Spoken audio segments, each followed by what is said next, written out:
That car is junk.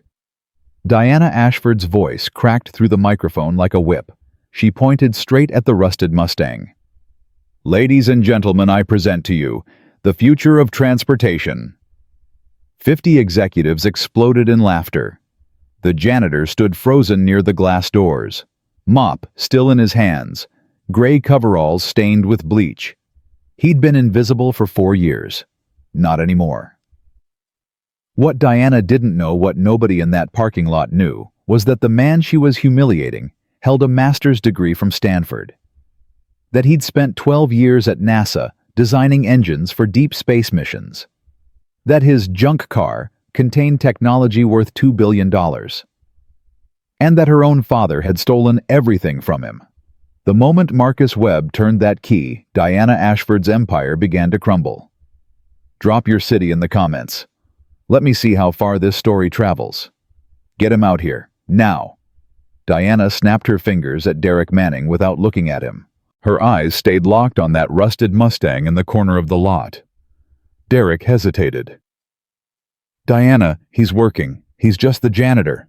Did I stutter? No, but then go get him. Derek's jaw tightened. 15 years he'd worked for this company. First for her father, now for her. He'd learned when to push back and when to shut up. This was a shut-up moment. He walked toward the building. Diana turned back to the crowd of executives gathered for the quarterly innovation showcase. Teslas lined the premium spots. A Porsche Taycan gleamed in the October sun. Someone had shown up in a Mercedes that cost more than most Americans made in 5 years. And then there was that Mustang. Rust spreading across the hood like cancer. Passenger door hanging crooked. Paint faded to the color of dried blood. Diana grabbed the wireless microphone. Everyone, can I get your attention? 50 faces turned toward her. Phones came out. The crowd sensed entertainment coming. Another quarter, another record. Ashford Aerospace continues to dominate. And look at this parking lot. Diana spread her arms wide. This is what success looks like. Henderson, that EQS is gorgeous. Carla, I heard your Taycan hit 60 in 2.4 seconds. Peterson, is that actually a Lucid Air? Laughter, applause, raised champagne glasses. But I think we're missing something. Diana's smile turned sharp. I think we need to celebrate all forms of transportation, even the ones that belong in a junkyard. The glass doors opened. Derek emerged with Marcus Webb beside him. Marcus was still holding the mop. Gray coveralls hung loose on his frame. At 52, he looked 60. Shoulders bent. Hands rough and calloused. The kind of man people looked through, not at. 4 years he'd worked here. 4 years of being furniture. Diana watched him approach like a cat watching a wounded bird. There he is, our guest of honor. Marcus stopped walking. Every face turned toward him. Come on, don't be shy. Diana beckoned with her champagne glass. We're celebrating innovation. I thought, why not include everyone, even our support staff? Laughter rippled through the crowd. Marcus didn't move. That is your car, isn't it? Diana pointed at the Mustang. The vintage model. More laughter. Someone whistled. Someone else shouted, does it run on hopes and prayers? Derek touched Marcus's shoulder. Just play along. It'll be over quick. Marcus looked at him. Play along with what exactly? Just, come on. Marcus walked forward, slow, measured. He stopped 30 feet from Diana, close enough to hear everything, far enough to keep some dignity. Diana raised the microphone. Ladies and gentlemen, feast your eyes on this masterpiece, 1970 Ford Mustang. Rust included at no extra charge. The crowd roared. I mean, look at it. That's not a car. That's a tetanus shot waiting to happen. More laughter. Cameras flashing. Phones recording. So tell me, Marcus, can I call you Marcus? He said nothing. When you drive that thing to work every day, what goes through your mind? Do you look at all these beautiful machines and think, maybe someday? Or have you just... Diana paused for effect. Accepted your station in life. The cruelty landed exactly as intended. Casual, almost playful, the worst kind. Marcus stood very still. Something was happening inside him. Something that had been building for 15 years. He thought about Elena. Her hand in his on that hospital bed. Her voice barely a whisper. Don't let them bury it, Marcus. Don't let them win. He thought about the engine under that rusted hood. The engine she helped him build. The engine that could change the world. 4 years of invisibility cracking like old paint. You want to see if it runs? The laughter stopped. Diana blinked. Excuse me. The car.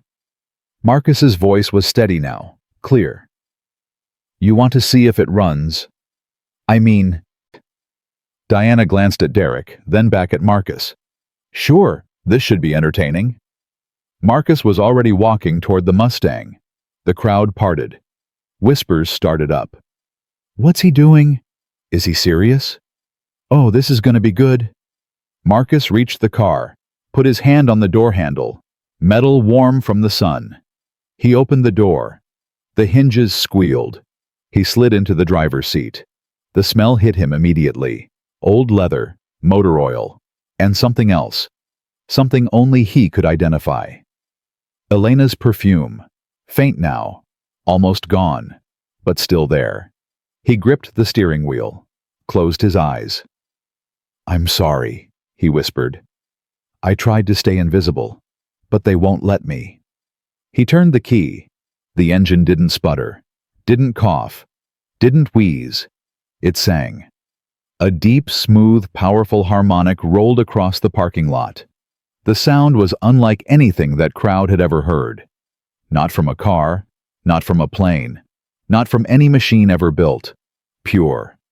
Perfect. Alive. Diana's champagne glass slipped from her fingers, shattered on the asphalt. Marcus revved the engine. Once, twice, 3 times. Each time, that impossible sound filled the air, vibrated in their chests, made their teeth hum. Nobody laughed. Nobody spoke. Nobody breathed. Marcus killed the engine, stepped out of the car, walked back toward the building without looking at anyone. Wait! Diana's voice cracked, all the mockery gone. What was that? What kind of engine? But Marcus was already through the glass doors, gone. The crowd stood frozen, staring at the rusted Mustang. Derek walked slowly to Diana's side. His face was pale. What the hell was that? Diana couldn't answer. Her hands were shaking.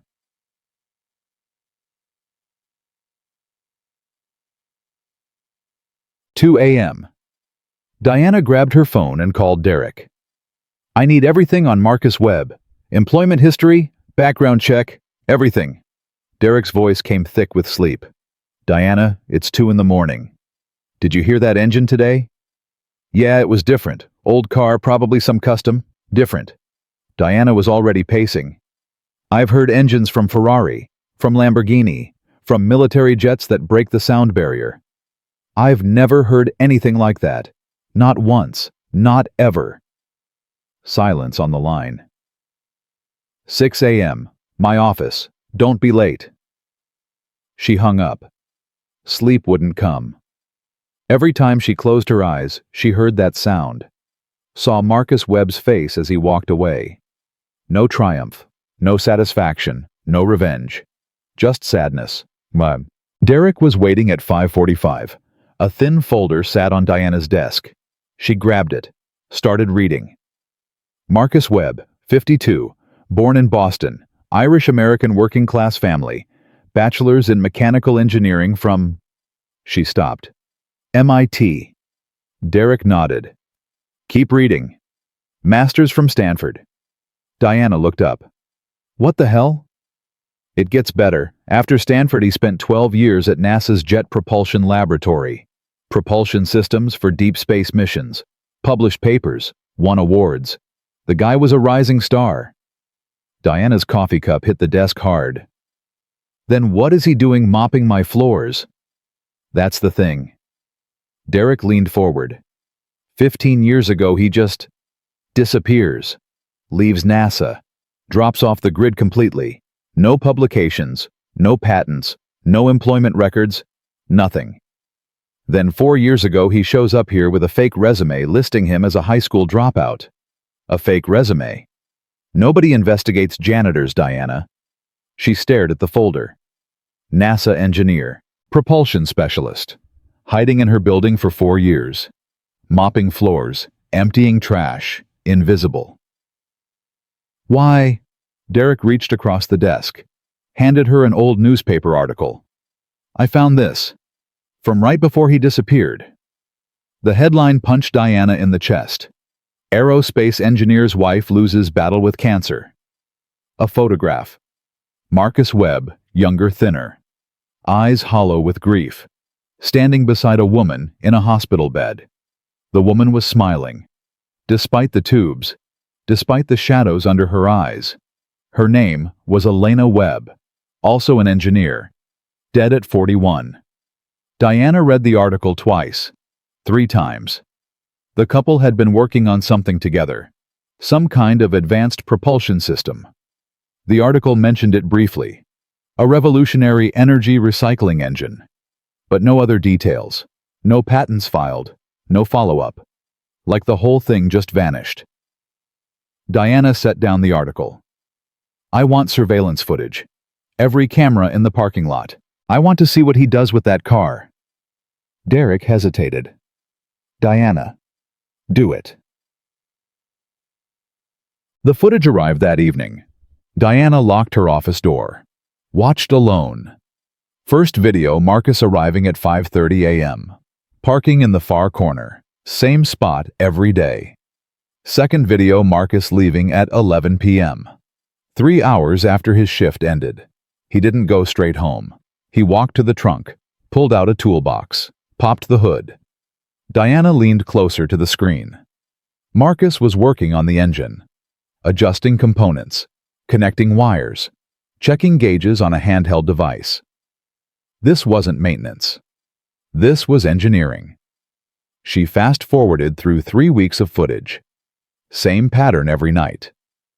2-3 hours of work. Then he'd drive home. Nobody noticed. Nobody cared. Then she found it. 11 days ago. 11:47 p.m. Marcus disconnected the fuel line from the engine. Diana held her breath. He stepped back, started the car. The engine ran. No fuel line connected. The engine ran for 10 minutes before Marcus shut it down. Diana paused the video. Her hands were trembling. My God. Her voice came out a whisper. What did you build? The next morning, Diana called Marcus into her office. He stood near the door, still in his coveralls, ready to flee. Sit down. He didn't move. Please. Slowly, he lowered himself into the chair. Diana studied him, the exhaustion in his face, the weight he carried. I did some research on you. Marcus's expression didn't change.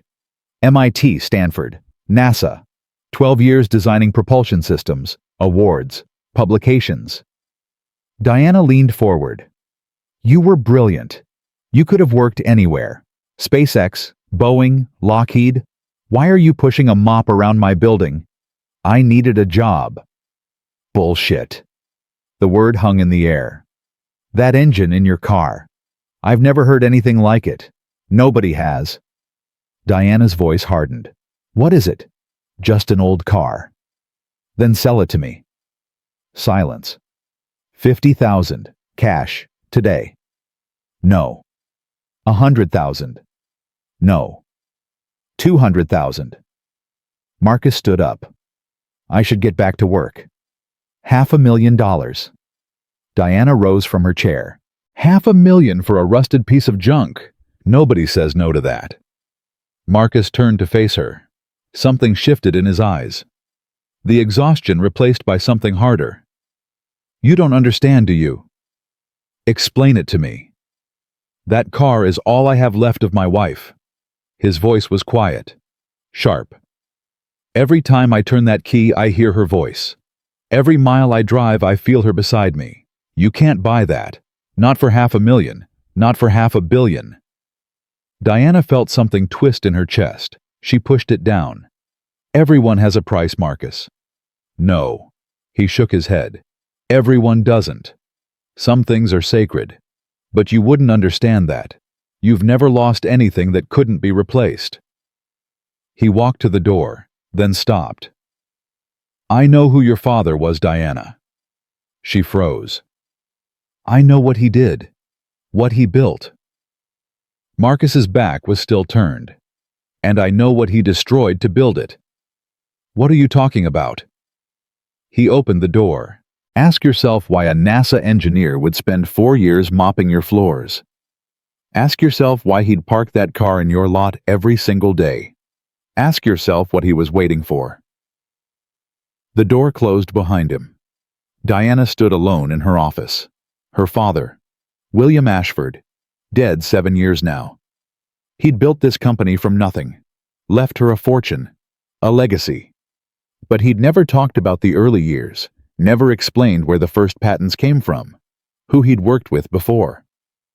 There are things you don't need to know, he'd told her once, things that don't matter anymore. They mattered now. Diana could feel it. Something buried, something rotten, rising to the surface. 3 days later, Diana made her decision. She called Derek into her office. Fire him. Derek's head snapped up. What? Marcus Webb, gone by noon. Diana, he hasn't done anything wrong. I don't need a reason. I'm the CEO.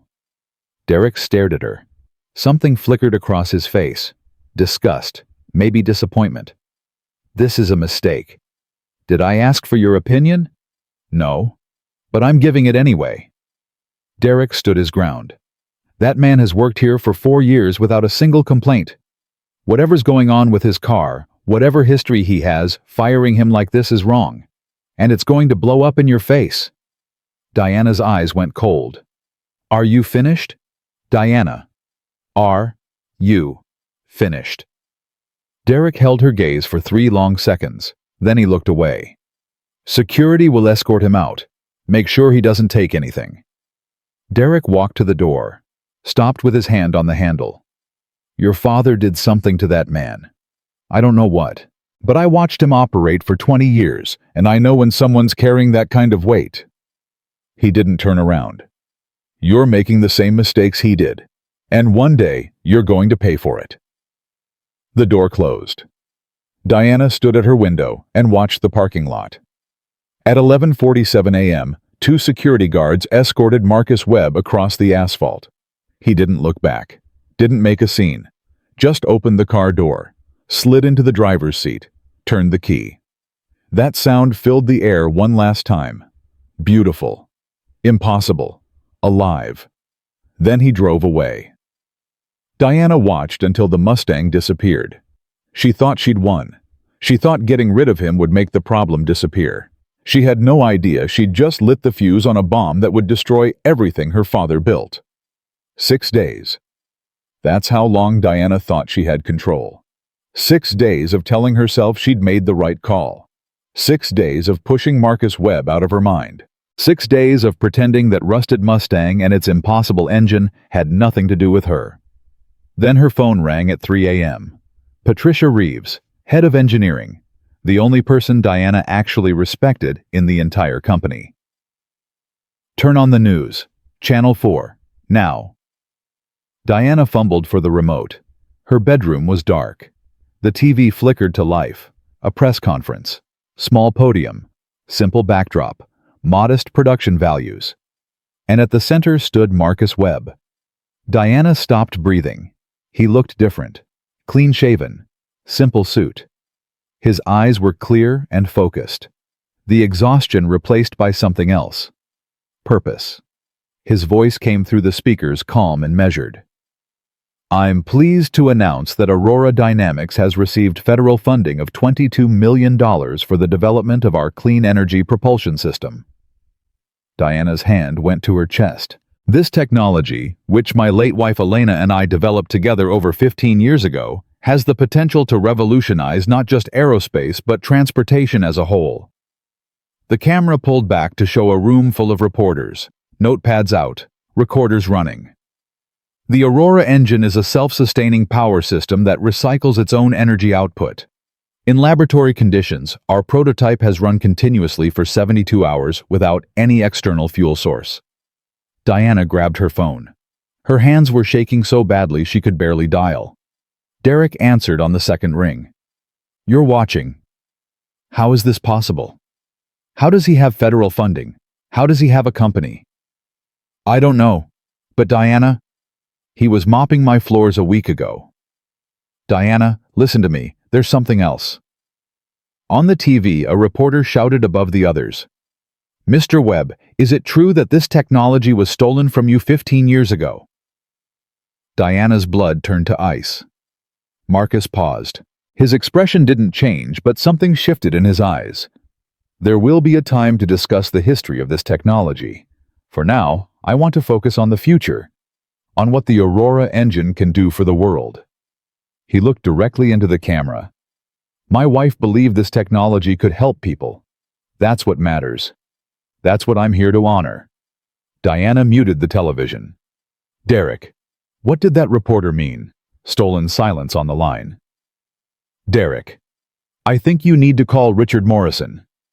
Diana's stomach dropped.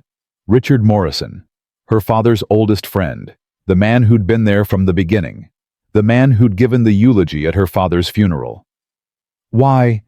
Because if anyone knows what your father did 15 years ago, it's him."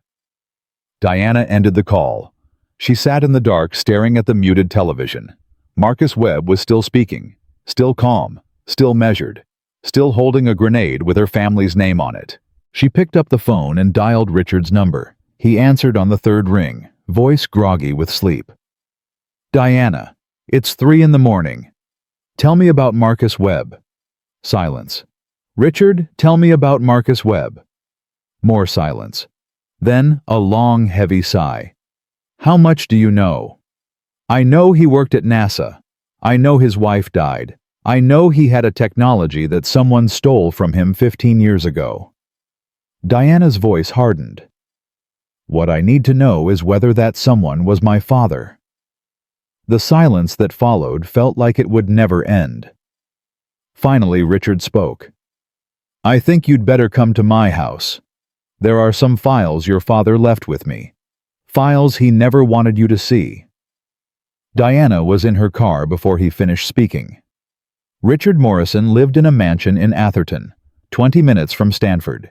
He'd known Diana since she was a child, bounced her on his knee, taught her to ride a bike, given the eulogy at her father's funeral. Now he stood at his front door at 4 a.m. in a bathrobe holding a manila folder that seemed to weigh more than the world. "Your father was a complicated man," Richard said as Diana pushed past him into the house. "Brilliant, ruthless, capable of great kindness and great cruelty, sometimes in the same breath." Diana spun to face him. "Did he steal the Aurora engine?" Richard sat down heavily in a leather chair. He suddenly looked every one of his 73 years. "Steal is a strong word. Did he or didn't he?" Richard handed her the folder. "But yes, in essence, yes." Diana tore it open. Documents, legal papers, patent applications, and a handwritten letter in her father's unmistakable script. She started reading. 10 minutes later, she looked up. Her face was pale. Her hands were trembling. "He destroyed them. Marcus and his wife. They came to my father for funding for partnership, and he took everything." Richard reached out and took her hand.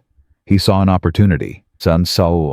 A young couple with no money, no connections, no way to defend themselves, and technology that could be worth billions. "Your father was many things, Diana, but sentimental wasn't one of them." Diana stared at the letter in her hands. The handwriting was clear, precise, businesslike. Acquired Webb thermal regeneration patents. Legal team estimates settlement cost at $2.3 million to suppress all claims, worth billions in long-term applications.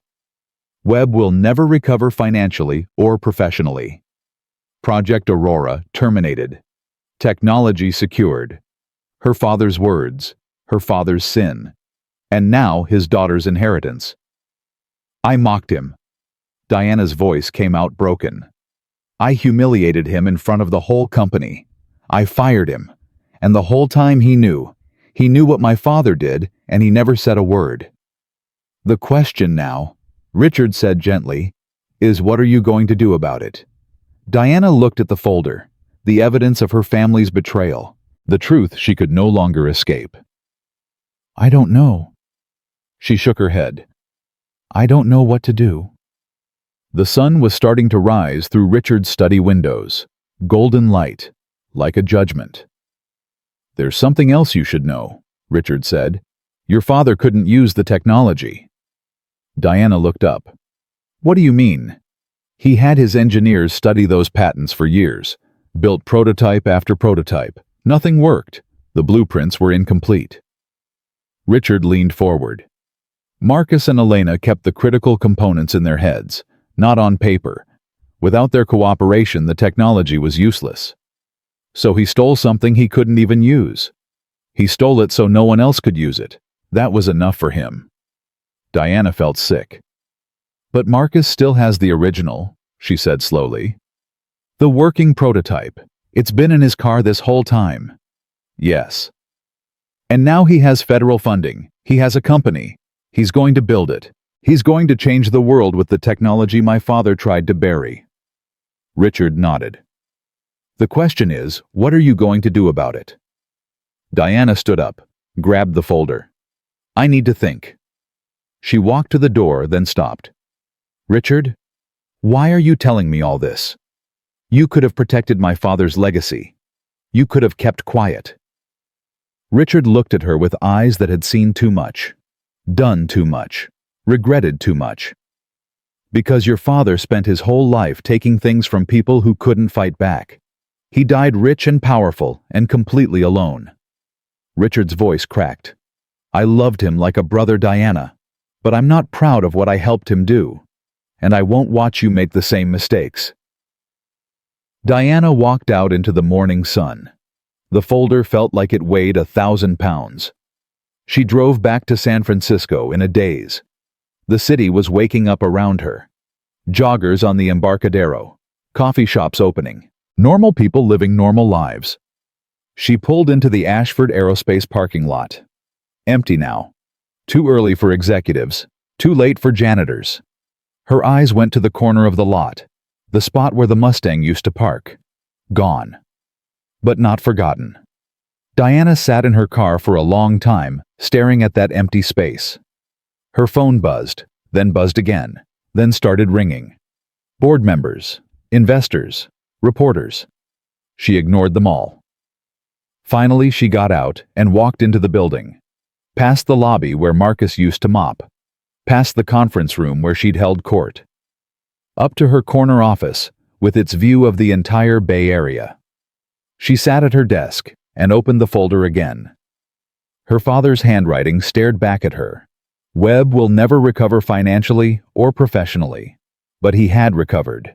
He'd spent 15 years waiting, planning, building, and now he was going to destroy everything William Ashford had created, unless Diana destroyed him first. She picked up her phone and called Patricia Reeves. Get me everything you can on the Aurora engine. Every patent my father acquired 15 years ago. Every file, every document, every scrap of paper that mentions Marcus Webb or Elena Webb or thermal regeneration technology. Patricia hesitated. Diana, what's going on? Just do it. She hung up and called Derek. I need the best engineers in the company. Conference room, 2 hours. Diana, the board is calling an emergency meeting. They want to talk about the Webb announcement. The board can wait. They're talking about the stock price. It's already down 8% in pre-market trading. Diana closed her eyes. I don't care about the stock price. You should. If this gets worse, I said I don't care.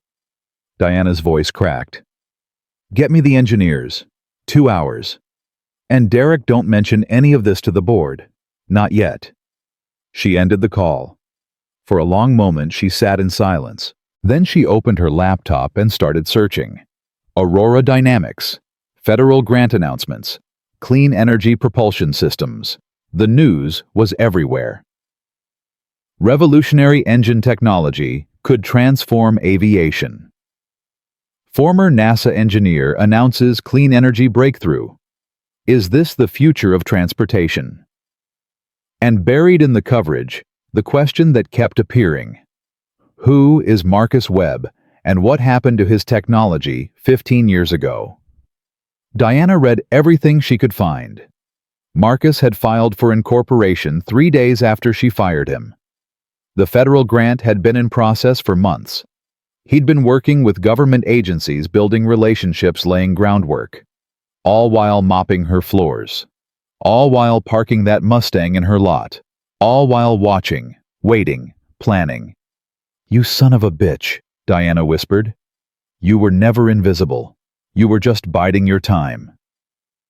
2 hours later, Diana stood at the head of the conference table. Patricia Reeves sat closest to her, looking tired and confused. David Kim from Propulsion was there. The heads of Materials, Science Advanced Systems, Regulatory Affairs. 8 of the best engineers in the company. All of them wondering why they'd been pulled from their regular work. Diana closed the door. What I'm about to show you doesn't leave this room. Anyone who violates that confidentiality will be terminated immediately and sued into oblivion. Understood. Nervous nods around the table. Diana pulled up the security footage on the wall screen. The same footage she'd watched in her office. Marcus working on his car. The engine running without fuel. That impossible sound. This is Marcus Webb. Until recently, he worked here as a janitor. Before that, he was a propulsion engineer at NASA. And that engine you're looking at is called the Aurora. Patricia leaned forward. That's not possible. The laws of thermodynamics. I know what the laws say. I also know what I'm seeing. That engine runs without external fuel. I've watched it happen. David Kim shifted uncomfortably. There must be a hidden power source, a battery, something we're not seeing. Maybe, but I don't think so. Diana paused the video. I want you to study these images. Every angle, every frame. I want you to figure out what he built and how he built it. Then I want you to replicate it. Silence fell across the table. Patricia spoke slowly, carefully. You want us to reverse engineer his technology from security camera footage? Yes. Even if we could figure out the basic design, there's no way we could replicate the materials, the tolerances, the specific configurations. Engineering doesn't work like that. You can't just look at a picture of something and build it. Then find another way. Diana's voice hardened. I want a working prototype in 30 days. David Kim exchanged glances with the others. Diana, we don't have any patents on regenerative energy systems. We'd be starting from scratch. Yes, we do. The room went still. Diana pulled up another file. Documents she'd found in the folder Richard had given her. My father acquired patents in this area 15 years ago. They're buried in our IP holdings. Find them. Use them. I don't care what it takes. Patricia stared at the screen. These patents, where did they come from? That's not your concern. Diana, 30 days. Get it done. The team filed out, their faces troubled. Patricia lingered at the door. This is wrong. Diana looked up. Excuse me? Whatever your father did to get those patents, whatever you're trying to do now, it's wrong. I can feel it. Patricia held Diana's gaze. Marcus Webb was a good man. He worked here for 4 years without a complaint. And now you're trying to steal his technology, again. I'm trying to protect this company. No, you're trying to protect yourself. Patricia shook her head. I'll do what you ask, but I want it on record that I objected. She walked out. Diana sat alone in the conference room, surrounded by the ghosts of her father's sins. 3 weeks passed. The engineering team worked around the clock. Patricia pulled the buried patents from the archives and spent days trying to understand the basic principles. David Kim's propulsion team built their first prototype in week 2. It failed immediately. The energy loop collapsed within seconds. The system overheated and shut down. They rebuilt it. Failed again. Rebuilt. Failed. By week 3, they'd gone through 11 prototypes. Each one got a little closer. Each one ultimately fell apart. Diana summoned Patricia to her office late one night. "Where are we?" Patricia looked exhausted. Dark circles under her eyes. Coffee stains on her lab coat. "The problem is the regenerative cycle. In theory, the engine captures waste energy and feeds it back into the system, creating a near-perpetual loop. But in practice, there's always loss. Heat dissipation. Friction. Electromagnetic interference. The system degrades faster than it can regenerate." Marcus figured it out. His engine runs for hours without degrading. "I know. And I can't explain it." Patricia rubbed her eyes. "There's something in his design we're not seeing. Some component or material or configuration that these patents don't describe. Without that missing piece, we're just guessing." "Then guess better." "I've been an engineer for 25 years, Diana. I've worked on projects for NASA, for Boeing, for 3 different governments. I'm telling you, this technology is at least 30 years ahead of anything we understand. Whoever built that engine wasn't just smart. They were operating on a level we can't even comprehend." Diana stared at the latest failed prototype on the test bench, still smoking slightly. "There has to be a way." "There is." Patricia hesitated. "We could ask him." "No." "Diana." "I said no." Patricia stood up. "Then I can't help you. We've tried everything. We've run every simulation. We've tested every configuration. Without Marcus Webb's cooperation, this technology is beyond our reach." She walked to the door. "Your father spent 15 years sitting on these patents. He couldn't make them work either. Maybe you should ask yourself why he was so determined to keep them buried, even if he couldn't use them." The door closed behind her. Diana sat alone in her office, surrounded by failure. Outside, the city lights sparkled like mockery. Her phone buzzed. Another message from the board. Another demand for answers. Another threat. She ignored it. Instead, she pulled up the news. Aurora Dynamics was everywhere now. Investors lining up. Government agencies clamoring for partnerships.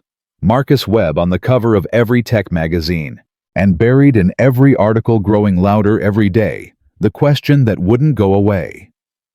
Is it true that this technology was stolen from Marcus Webb 15 years ago? Did William Ashford build his empire on theft? What did Diana Ashford know, and when did she know it? The bomb was ticking, and Diana had no idea how to stop it. 2 weeks later, the bomb exploded. Angela Torres, investigative journalist with the San Francisco Chronicle, Pulitzer Prize winner, the kind of reporter who didn't stop digging until she hit bone. Her front-page expose landed like a nuclear blast. Aerospace giant built on stolen dreams. Diana read the article on her phone at 5 a.m., coffee growing cold in her hand. It was thorough. Devastating. Torres had interviewed former employees from Ashford Aerospace's early days. She'd obtained internal documents through Freedom of Information requests. She'd tracked down Marcus Webb and gotten his first public statement in 15 years. "My wife and I spent 7 years developing the Aurora engine. We believed it could help solve the climate crisis. We approached William Ashford for funding and partnership. Instead, he stole our patents, destroyed our careers, and left us with nothing." Elena died believing her life's work had been buried forever. I'm here to prove she was wrong. The article detailed every legal maneuver William Ashford had used. The threats, the intimidation, the systematic destruction of Marcus and Elena Webb's professional reputations. And then in the final paragraphs, the killing blow. Sources within Ashford Aerospace confirm that the company has recently launched a secret effort to replicate Marcus Webb's technology using the stolen patents. CEO Diana Ashford, daughter of the late William Ashford, has reportedly ordered her engineering team to build a working prototype within 30 days, apparently hoping to beat Marcus Webb to market with his own invention.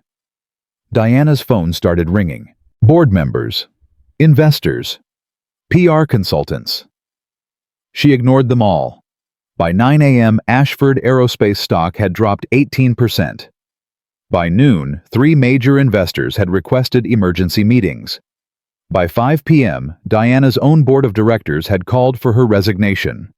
She sat in her office as the sun set, watching her empire crumble. Every news channel was running the story. Social media was exploding with outrage. Justice for Marcus was trending worldwide. And the worst part, the part that made Diana want to scream, was that she deserved it. Every word in that article was true. Her father had stolen the technology. She had tried to steal it again. She was exactly what the world was calling her. Derek knocked on her door around 7 p.m. The board wants an answer by morning. They're prepared to vote you out if you don't resign voluntarily. Diana didn't turn from the window. What would you do? Honestly, I'd resign. Take a severance package. Disappear for a year or two until this blows over. You're young enough to reinvent yourself. Run away, you mean? Strategic retreat. There's a difference. Diana finally turned to face him. Something in her eyes had changed. Some hardness had cracked. My father ran away from what he did. He buried it and pretended it never happened. And look where that got us. Look where it got me. Diana, you can't fix this. The damage is done. Marcus Webb has federal funding, public sympathy, and a working technology. You have a failed replication effort and a PR nightmare. There's no path forward. Maybe not for the company. Diana walked to her desk and picked up her keys.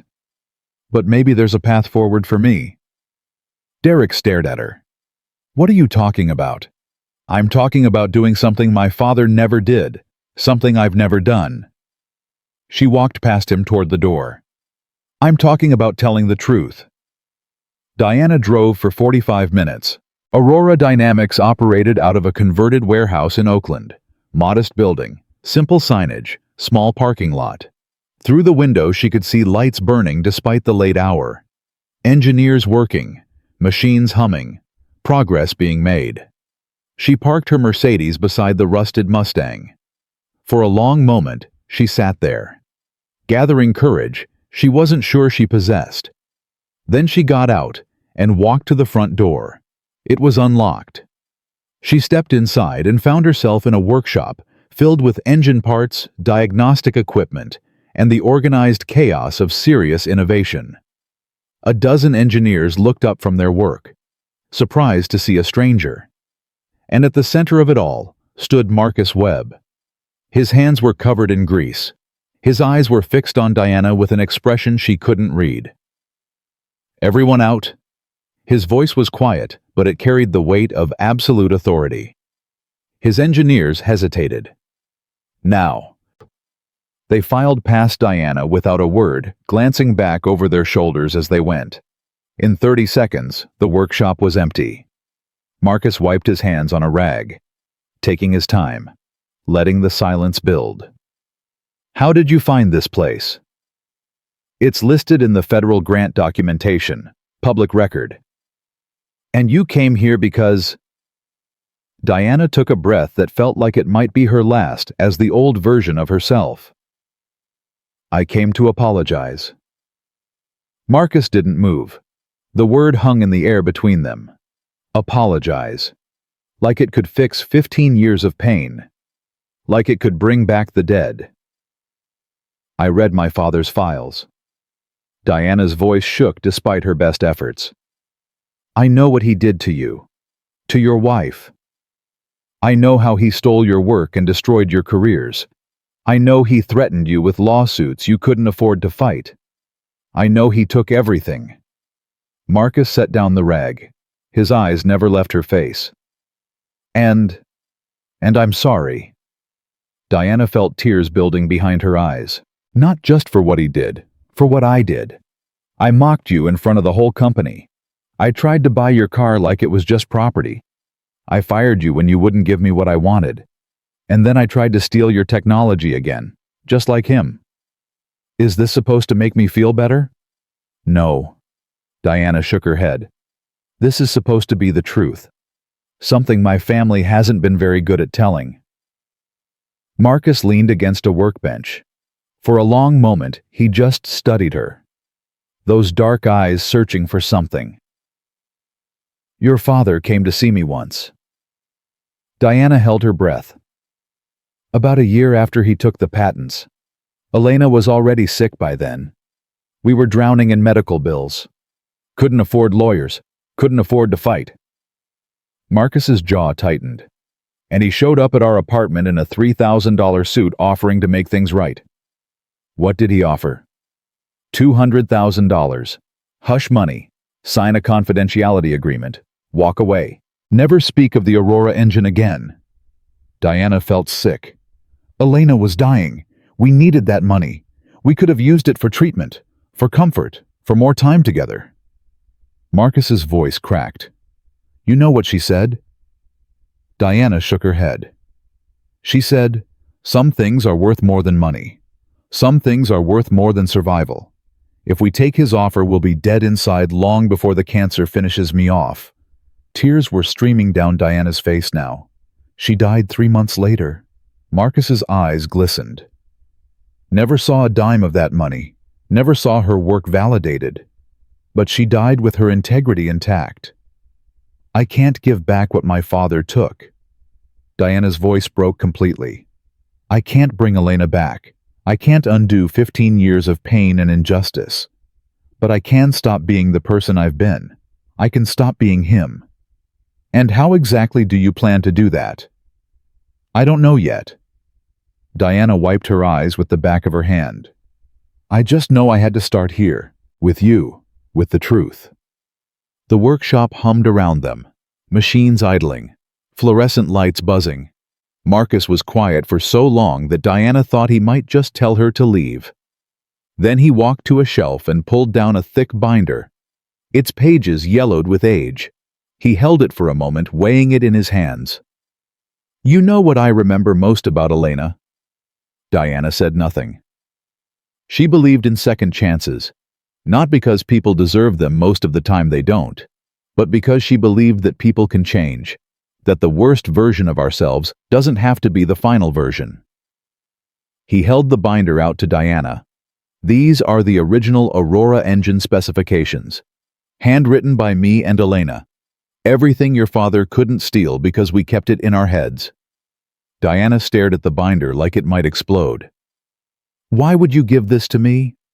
I'm not giving it to you. I'm testing you. Marcus's eyes were hard now, all the softness gone. Take this home. Study it. If you can understand what Elena and I built, not just the mechanics, but the philosophy, the reasoning, the heart of it, then maybe you're capable of being someone different than your father. And if I can't, then you'll prove you're exactly who I think you are, and this conversation will be the last we ever have. Diana reached out slowly and took the binder. It was heavier than she expected, dense with years of work and love and hope. How long do I have? As long as it takes. Marcus turned back to his work. Close the door on your way out. Diana drove through the Oakland night with the binder on the passenger seat. Her hands were shaking. Her mind was racing. She couldn't go back to her penthouse.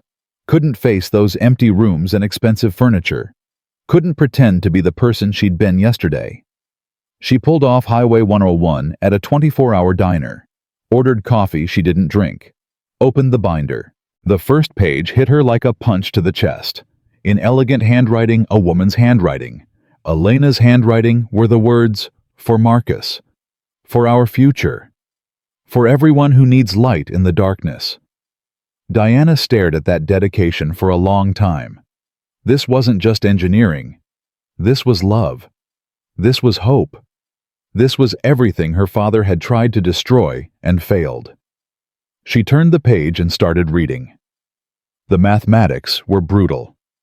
Diana had studied engineering in college, sat through countless technical presentations, had enough background to understand most of what crossed her desk. But this was different. This was genius on a level she'd never encountered. Every equation built on the one before. Every diagram contained layers of meaning.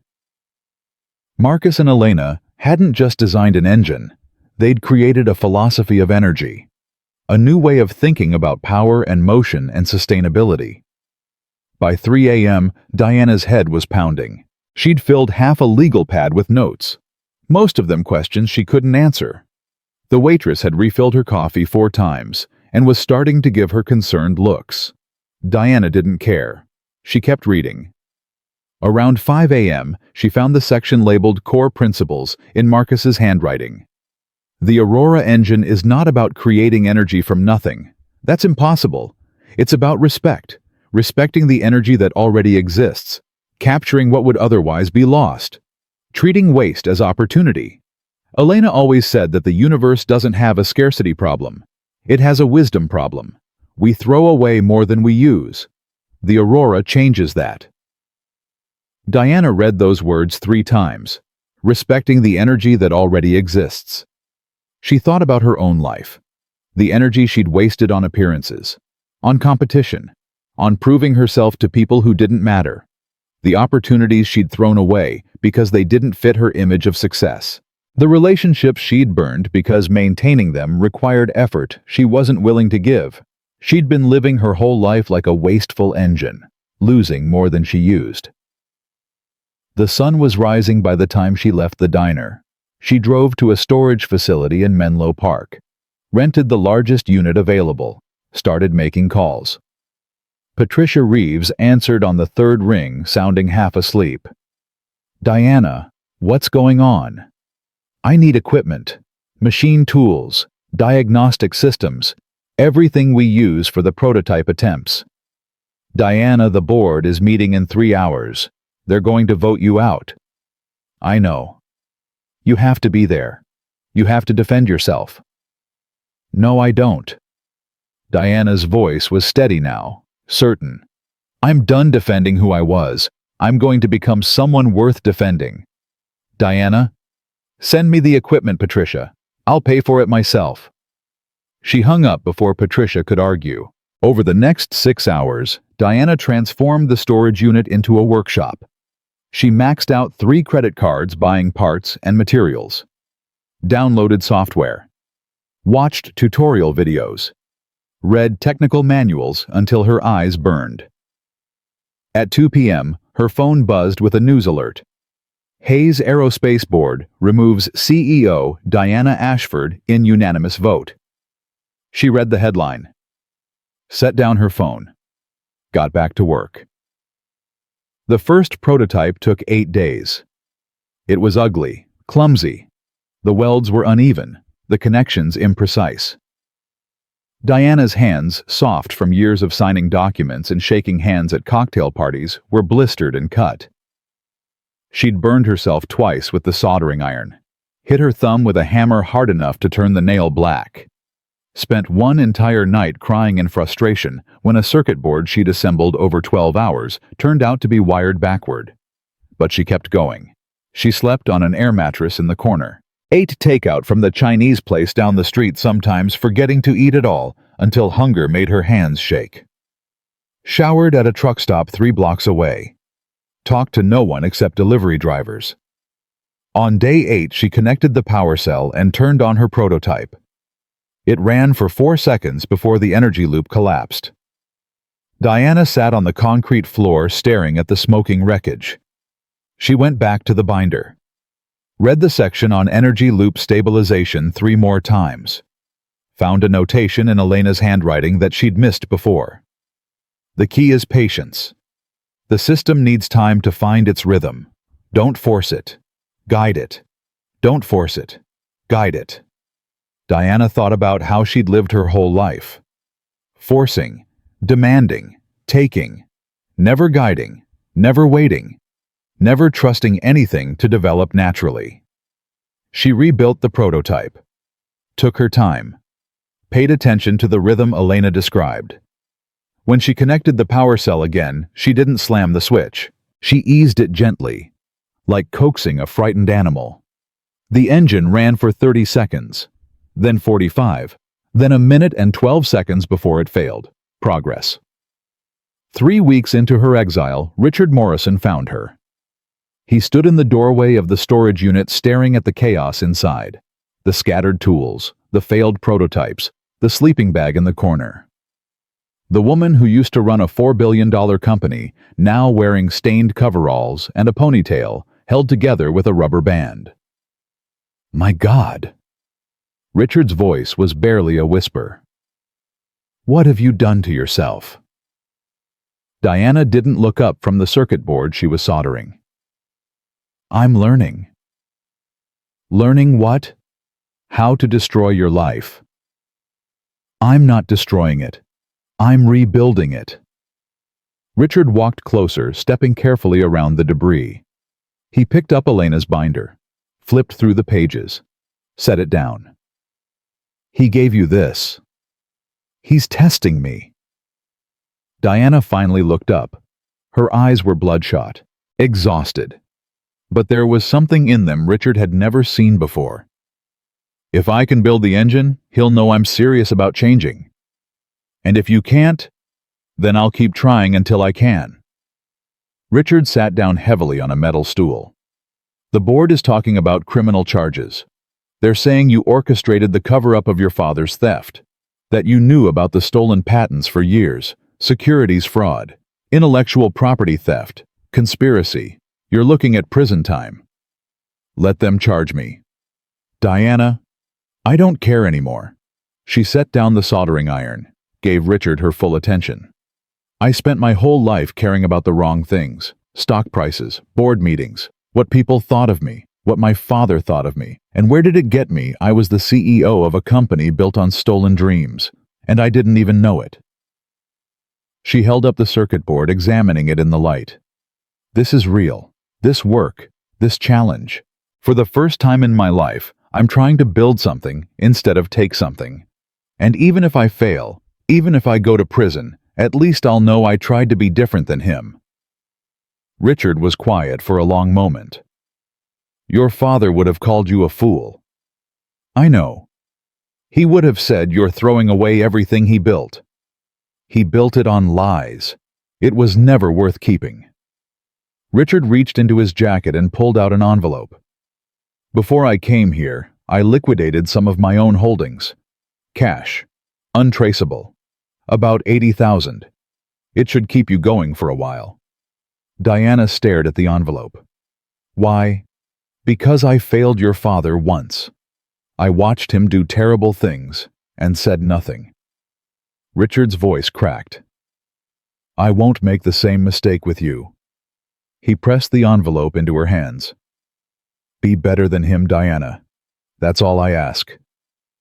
He walked to the door, paused without turning around. For what it's worth, I think Elena Webb would have liked you. The person you're becoming, not the person you were. Then he was gone.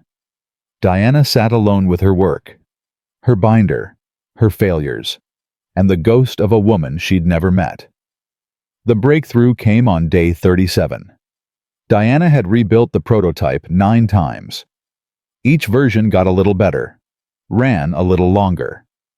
She'd learned to read Elena's handwriting like a second language, to anticipate Marcus's logic, to understand the philosophy behind every design choice. And finally, something clicked. It wasn't dramatic. No lightning bolt of inspiration, no sudden revelation. Just a quiet understanding that had been building for weeks, pieces falling into place, one by one, until the whole picture became clear.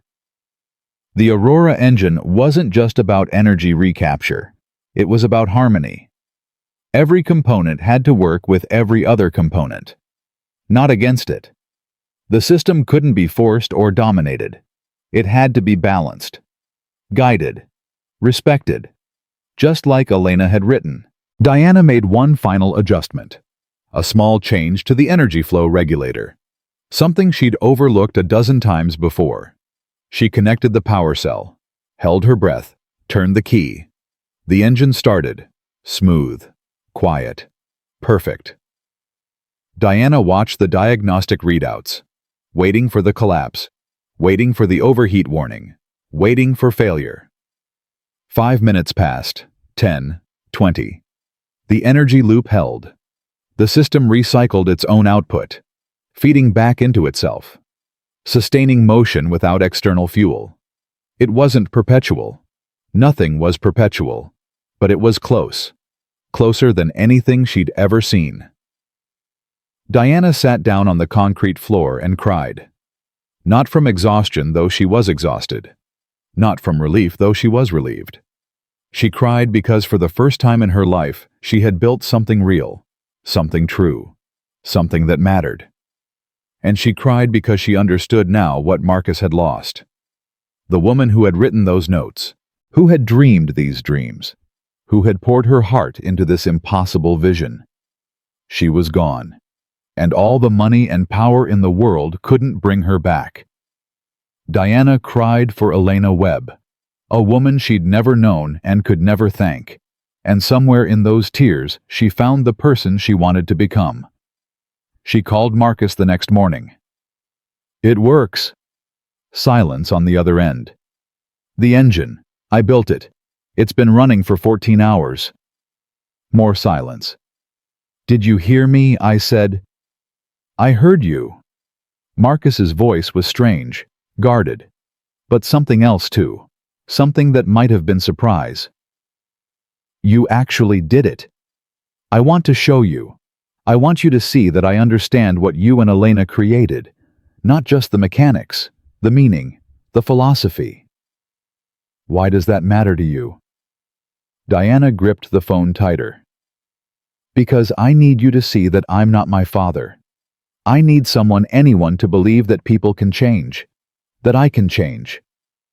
More silence. Then his voice came back, softer, but still careful. Where are you? She gave him the address. I'll be there in 2 hours. Don't touch anything. Marcus arrived exactly when he said he would. He walked into the storage unit without speaking. His eyes moved across the chaos. The failed prototypes in the corner. The tools scattered across workbenches. The binder lying open to a page covered in Diana's handwritten notes. Then he saw the engine, still running. That smooth, quiet hum filling the space like music. The diagnostic screens showed stable readings. The energy loop holding perfectly. Marcus walked closer. He examined every connection, every circuit, every component. He checked the readings, ran his own diagnostics, monitored the system for any sign of degradation. 15 minutes passed in silence. Finally, he turned to face Diana. How long did this take you? 37 days. And you built it alone, no help from anyone. No help, just the binder and a lot of trial and error. Marcus looked back at the engine. His expression was unreadable, but his hands were trembling slightly. This configuration, the adjustment you made to the flow regulator. He pointed at a specific component. It's not in the binder. Diana nodded. I know. I figured it out on my own. It's based on something Elena wrote in the margins. About harmony. About every component working with every other component. I realized the original design had a small imbalance in the feedback loop. The change corrects it. Marcus stared at her. You improved it. His voice was barely a whisper. You actually improved our design. I didn't mean to. I was just trying to make it work. No. Marcus shook his head slowly. Elena and I spent 7 years on this engine. We knew that imbalance was there. But we couldn't figure out how to fix it. And you found the answer in 37 days. Diana didn't know what to say. Marcus walked to the binder and picked it up. He flipped through the pages slowly, looking at Diana's notes, her calculations, her questions and answers written in the margins alongside Elena's original text. She would have liked this. Elena. His voice cracked. She would have liked seeing her work continue, seeing someone else understand what we were trying to do. I wish I could have met her. So do I. Marcus set down the binder and turned to face Diana fully. You know what she told me once, right before she died? Diana shook her head. She said that the Aurora engine wasn't just about energy, it was about faith. Faith that the universe gives us what we need if we're wise enough to accept it. Faith that waste can become wealth and loss can become gain. Marcus paused. Diana saw tears gathering in his eyes. She said that someday the right person would find our work and carry it forward. Someone who understood that technology isn't about power. It's about service, about helping people. Diana felt tears burning in her own eyes. I'm not sure I'm that person. No, you're not. Marcus's voice was gentle now, almost kind. Not yet, but you might be becoming her, and that's more than I ever expected. He reached out his hand. Diana stared at it. I need a partner. Marcus's voice was steady. Aurora Dynamics is growing faster than I can handle alone. The federal grant is just the beginning. We've got interest from airlines, from governments, from companies all over the world. I need someone who understands the technology, who believes in the mission, and who has the skills to navigate the business side of things. You want me to work with you. I want to give you a chance to prove who you are. Not your father's daughter, not the CEO who fired me, but the woman who spent 37 days in a storage unit destroying her hands and her reputation and her pride just to understand what two people built out of love. Diana looked at his hand. Rough, calloused, the hand of a man who had lost everything and refused to give up. She thought about her own hands, blistered now, scarred, transformed. She took his hand and shook it. I'll work harder than anyone you've ever met. I'll do whatever it takes to earn this. I know you will. Marcus released her hand and walked toward the door. At the threshold, he stopped and turned back. Shut down the engine and pack your things. You start tomorrow. Marcus?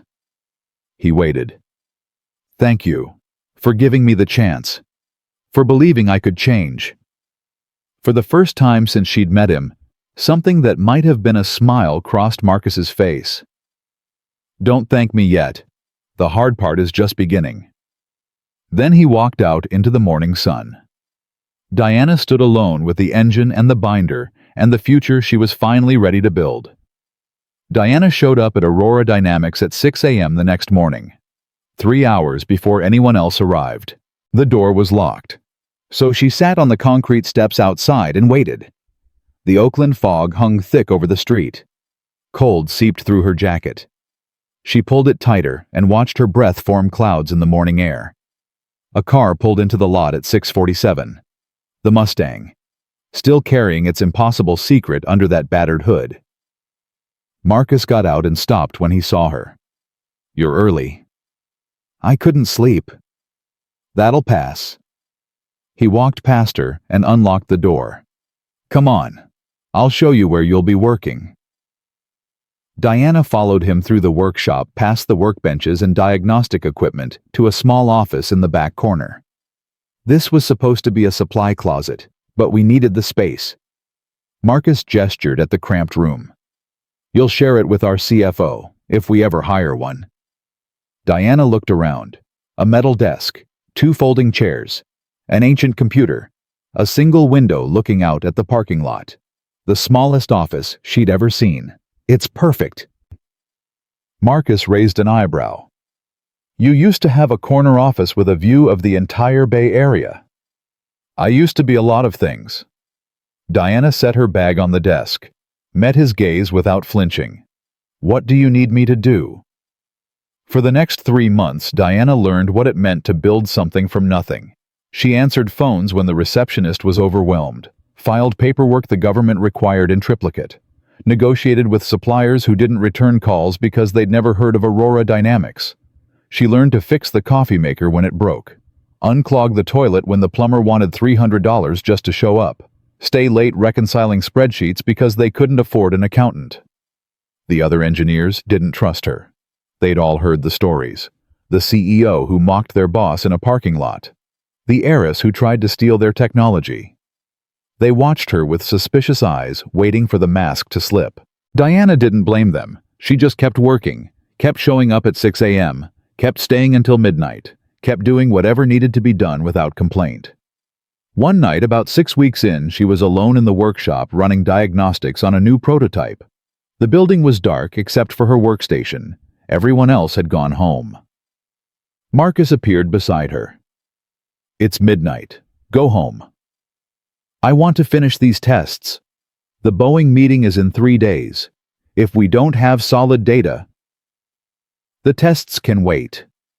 His voice was gentle but firm. "You've been here since 6 this morning.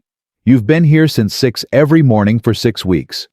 When's the last time you slept more than 4 hours?" Diana tried to remember and couldn't. Marcus pulled up a chair and sat down beside her. "You're going to burn out. Then you'll be useless to everyone, including yourself."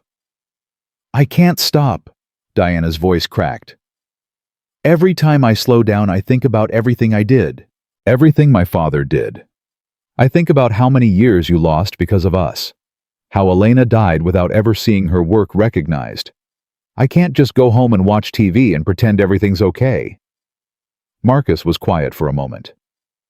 "Let me tell you something about Elena." Diana looked up. "When she was dying, when we both knew she only had a few weeks left, I wanted to spend every minute at her bedside. I wanted to hold her hand and tell her I loved her, and make up for all the time we'd lost fighting for the patents. Fighting against your father. Fighting to survive."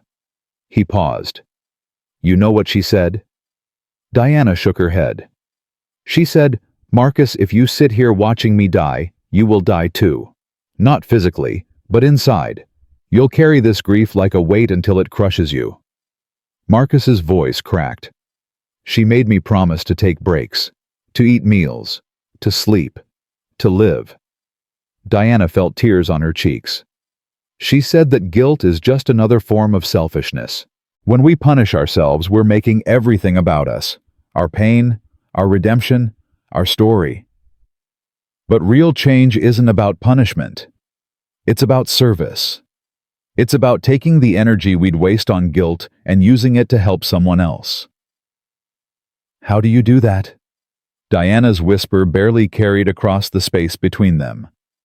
"How do you stop feeling guilty for something that can never be fixed? You don't stop feeling it. You just learn to carry it differently."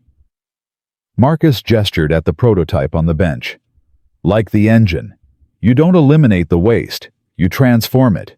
You turn it into something useful." Diana looked at the prototype, the smooth curves, the precise components.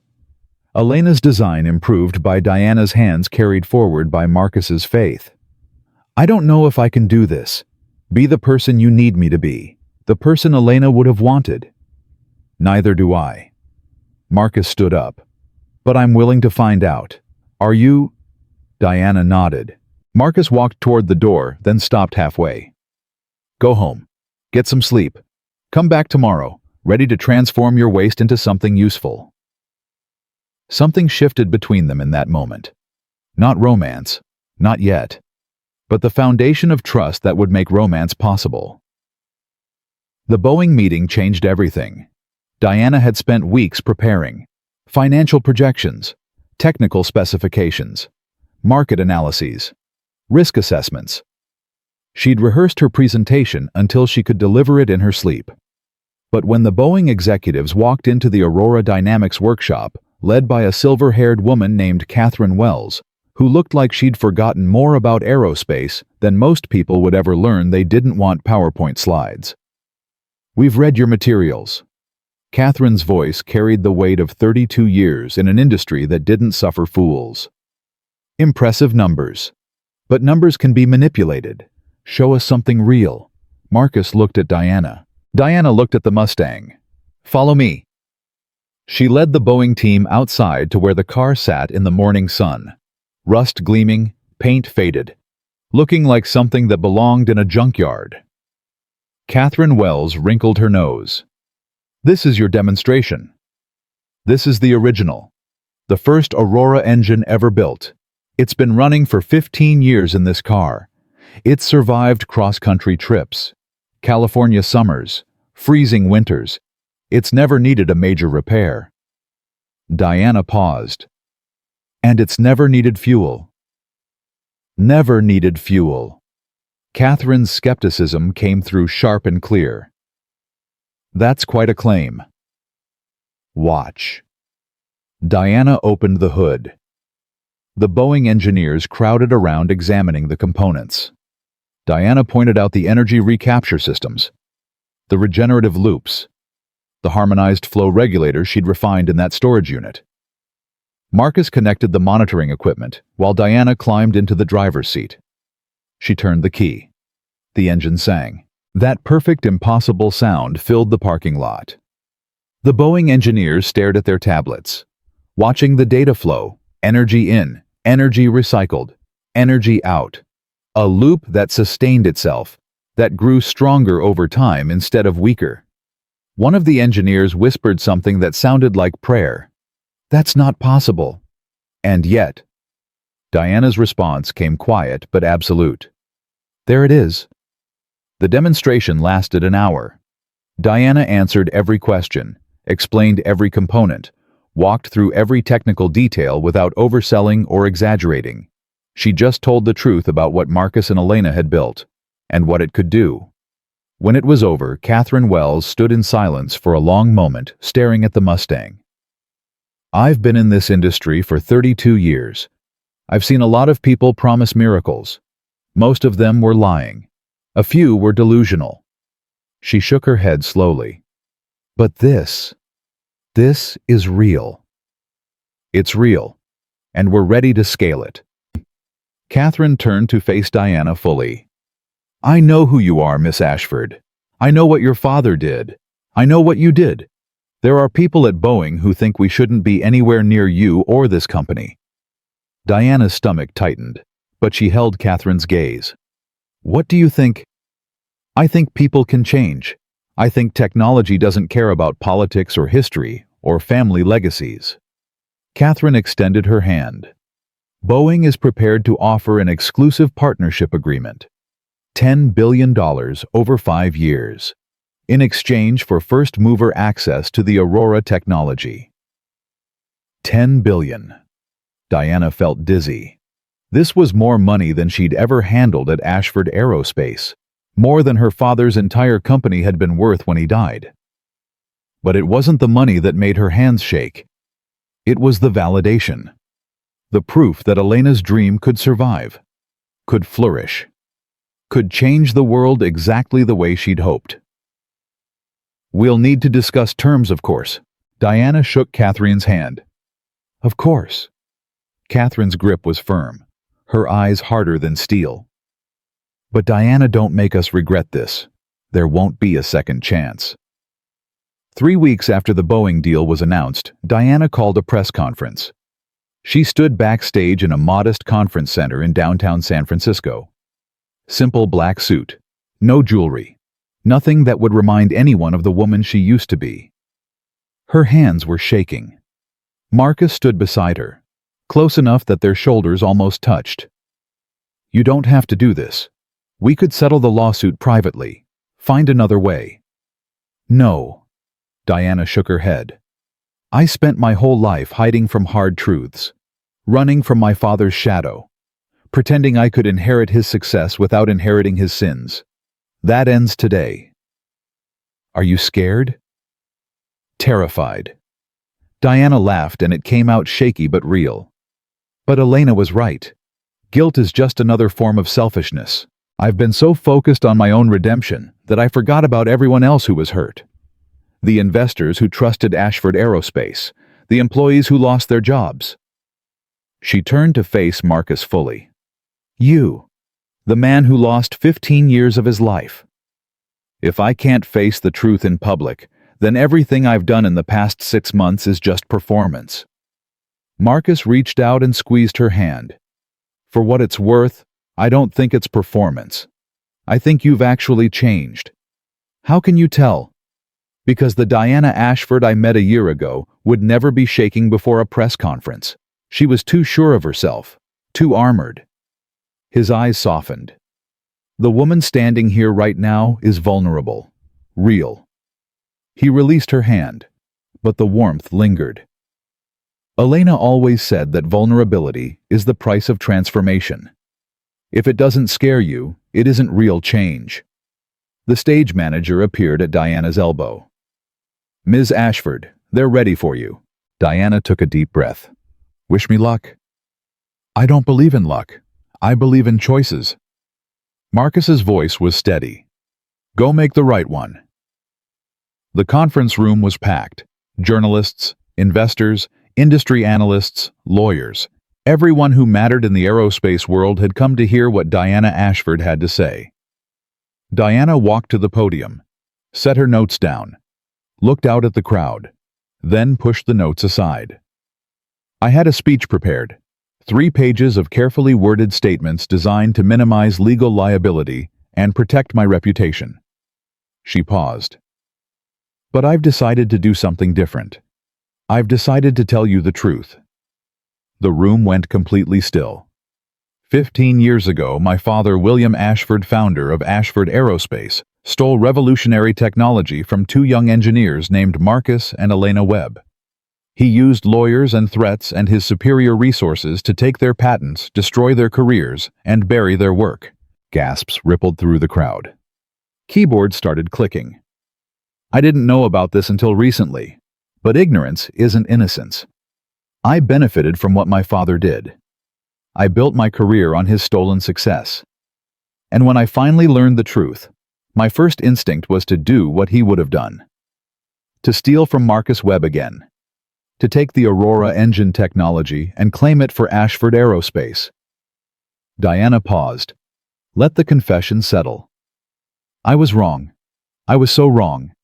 And I'm here today to acknowledge that, to apologize for it, and to commit publicly to a different path. Diana talked for 45 minutes. She laid out the entire history without softening or excusing. Her father's theft, the buried patents, Marcus and Elena's destroyed careers, Sarah's death believing her life's work had been buried forever. She explained how she'd learned the truth, how she'd tried to replicate the technology, how she'd been forced out of her own company when the scandal broke. Then she talked about the storage unit, the 37 days, the blisters on her hands, the ache in her shoulders, the moment the engine finally ran, and she understood what Elena had been trying to teach her. I can't undo what my father did. I can't bring back the years Marcus lost.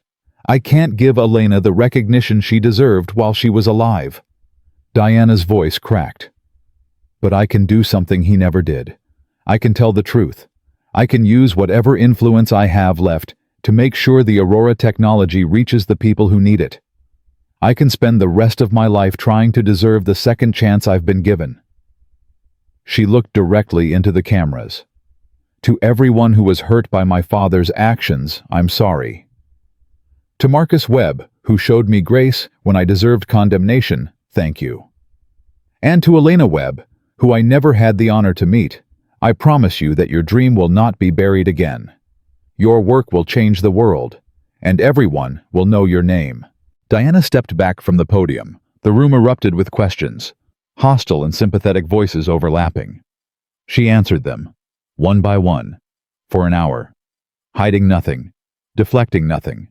By the end, she was exhausted, emptied out, but also somehow lighter, like she'd been carrying stones in her pockets and finally let them fall. She walked off stage to find Marcus waiting. His eyes were wet. You did it. You actually did it. Is it enough? I don't know. He took her hand. But it's a start. 2 weeks after Diana's confession, Aurora Dynamics received an anonymous tip. Someone was leaking technical specifications to a Chinese competitor. Marcus found Diana in the workshop late one evening, his expression dark. We have a mole. Someone's trying to sabotage us. Diana felt ice spread through her chest. She'd seen this pattern before. recognized the tactics from her years at Ashford Aerospace. This isn't random. Someone knows exactly how my father operated. Who would have that knowledge? Diana's eyes widened. Derek Manning. She called her contacts at Ashford Aerospace. People who still owed her favors or feared her enough to answer. The story came together in fragments. Derek had been William Ashford's right-hand man 15 years ago. He knew about the stolen patents, had helped orchestrate the cover-up. After William died, Derek stayed to protect the secret, to ensure no one ever discovered the foundation of rot beneath the gleaming surface. Now that Diana had exposed everything Derek was trying to destroy, Aurora Dynamics before it could succeed. "We need proof," Marcus said. "Then let's get it." They set a trap.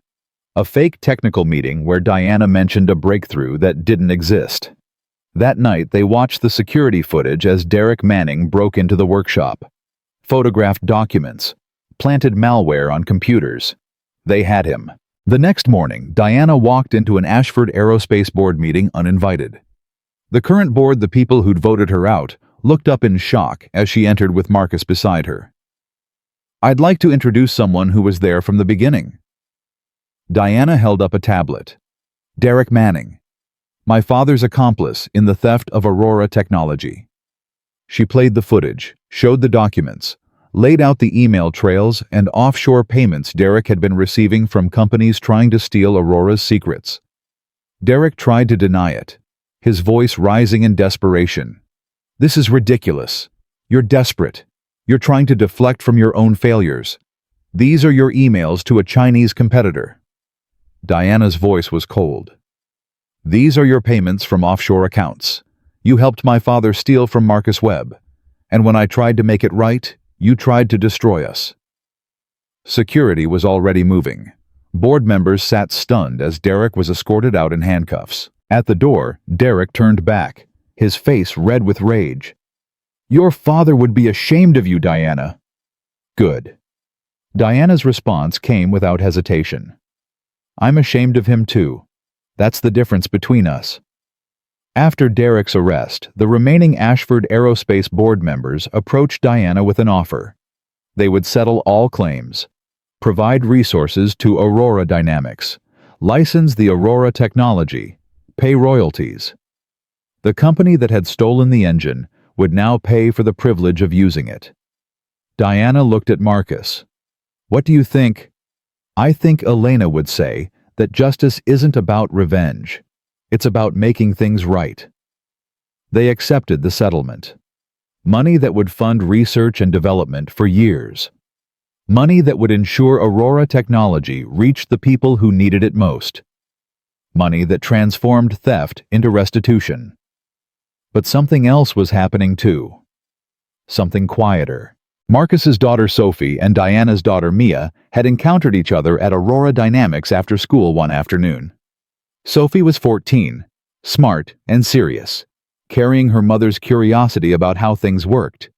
Mia was 12, sensitive and watchful, desperate for attention her mother had been too busy to give.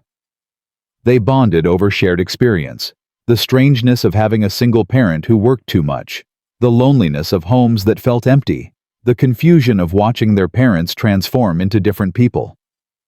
"It's weird, right?" Mia spoke first, her voice tentative. "My mom working with your dad."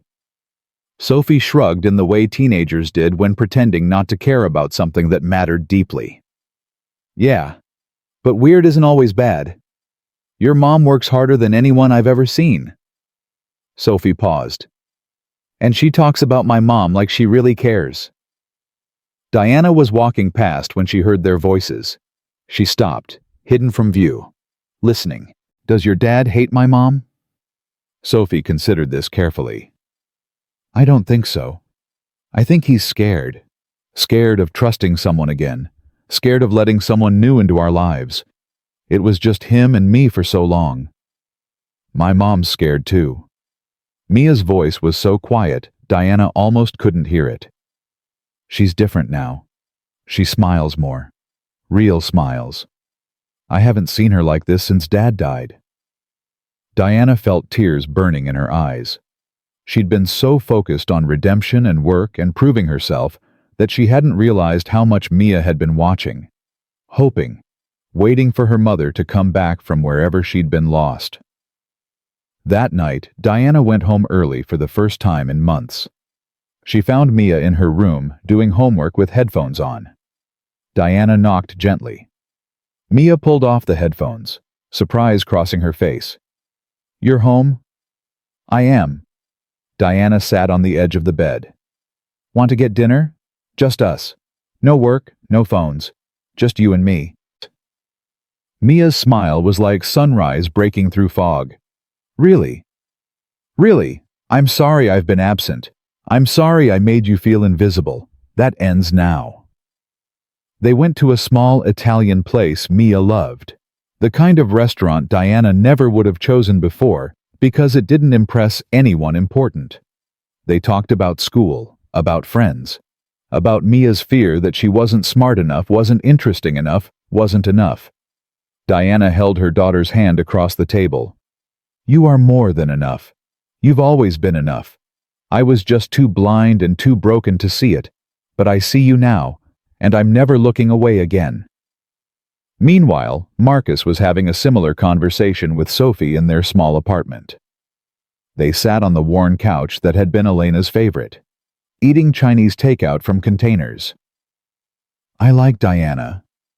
Sophie spoke carefully, knowing this territory was complicated.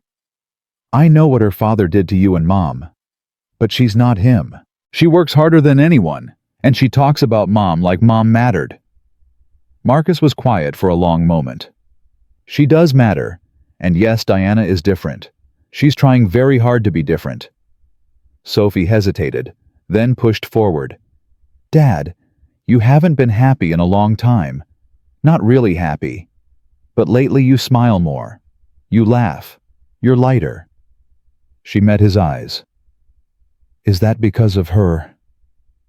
Marcus looked at his daughter. This girl who was becoming a woman, who saw too much and understood even more. "Maybe. I don't know. I haven't felt this way since your mother." His voice cracked. "And I don't know if I'm allowed to." "Mom would want you to be happy." Sophie's eyes glistened. "She told me that once, when she was sick. She made me promise that if you ever found someone who made you feel alive again, I'd be okay with it." She reached out and took his hand. "I'm okay with it, Dad. More than okay. I think Mom would have liked Diana. Not who Diana was, but who she's becoming." Marcus pulled Sophie into a hug. His daughter, who carried Elena's wisdom and his stubbornness in her own fierce grace. The next time Marcus and Diana were alone in the workshop, working late on a prototype refinement, Diana reached for a tool at the same moment Marcus did. Their hands touched. Both froze. Neither pulled away. "Diana." Marcus's voice was barely above a whisper. "I know this is complicated." Diana didn't move her hand. "It's terrifying. I haven't felt this way since my husband died. And I don't know if I deserve to." "You're not taking anything. I'm offering." Marcus turned his hand over, laced his fingers through hers. "If you want it. If you think you're ready." Diana looked at him. This man she'd humiliated, whose life her father had destroyed, who had given her a second chance when no one else would. "I don't know if I'm ready, but I don't want to run from it either." Marcus leaned in slowly, giving her time to pull away. Diana didn't pull away. Their lips met, gentle, tentative, full of promise. When they parted, both had tears on their faces. Was that okay? That was more than okay. 2 weeks later, Sophie and Mia put their plan into action. They'd been conspiring. These daughters who recognized what their parents were too scared to admit. Sophie called her dad and told him Diana needed to discuss the Boeing contract over dinner. Mia called her mom and told her Marcus wanted input on technical specifications. Both Marcus and Diana arrived at the restaurant to find their daughters sitting at a table, grinning. "Surprise?" Sophie's voice carried satisfaction and mischief in equal measure. "We made you a date. You two need to stop being scared and just admit you like each other." Mia added her contribution. "You both deserve to be happy. And we want to be a family. A real family." Marcus and Diana looked at each other, then at their daughters, then back at each other. Marcus started laughing first. Diana followed. They sat down at the table. The four of them had dinner together, talking and laughing and building the foundation of something new. That dinner became weekly, then twice weekly. Then Marcus and Sophie were at Diana's house more often than their own apartment. Then Diana was keeping a toothbrush at Marcus's place. Then the question wasn't if they were together, but when they'd make it official. 6 months after Diana's confession, Marcus asked her to marry him. No ring, no elaborate proposal. Just the two of them in the workshop late at night, covered in grease, having just solved a particularly difficult engineering problem together. "Marry me." Marcus took her hands in his. "Not because you owe me anything. Not because you're trying to make up for the past. Marry me because when I look at you, I see someone worth building a future with. Someone who understands that the best things in life are the ones we create together." Diana said yes without hesitation. Sophie and Mia, who'd been eavesdropping from the office, came running out screaming with joy. The wedding was small, close friends and family only. Richard Morrison walked Diana down the aisle, tears streaming down his ancient face. Patricia Reeves was there, having left Ashford Aerospace to join Aurora Dynamics full-time. Sophie and Mia served as joint maids of honor, wearing matching dresses they'd picked out together. Marcus's vows were simple. "Elena taught me that love isn't about holding on to the past. It's about having the courage to build something new. Diana, you've shown me that people can change, that broken things can be repaired, that waste can become wealth. I promise to spend every day of my life helping you transform into the person you want to become." Diana's vows came through tears. "Marcus, you gave me a second chance when I didn't deserve one. You taught me that real value comes not from what you inherit, but from what you build. You showed me that integrity matters more than success, that truth matters more than comfort. I promise to spend every day of my life honoring Elena's legacy and creating our future." They exchanged rings. They kissed. And 4 people who had been broken in different ways became a family, built from the ruins of tragedy, from loss transformed into gain, from waste made into wealth. 10 months after the wedding, on a clear October morning, the first commercial flight using Aurora engine technology prepared to take off from San Francisco International Airport.